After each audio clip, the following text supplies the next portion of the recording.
Why is it so important to address hearing early? It's important because we don't hear with our ears, we hear with our brains. So that's the most important thing to understand initially. We don't hear with our ears, we hear with our brains. So our ears collect sound in very sophisticated ways, but then all of those sounds have to go up the auditory nerve, have to go to the auditory cortex, or in other words, to the brain, where they're processed.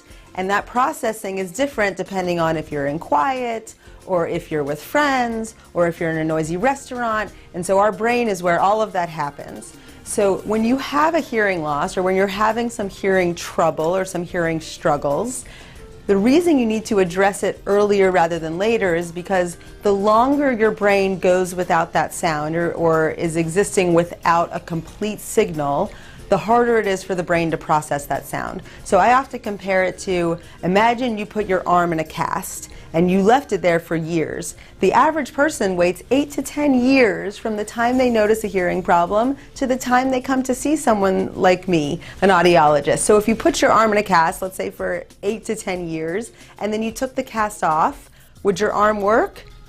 No. You would need physical therapy, you'd have muscle atrophy. People understand that if you don't use your arm, it doesn't work anymore. People don't realize that with hearing, it's very similar. If you don't get those signals to the brain like you need to, your brain isn't going to be able to interpret that sound as well later on down the road.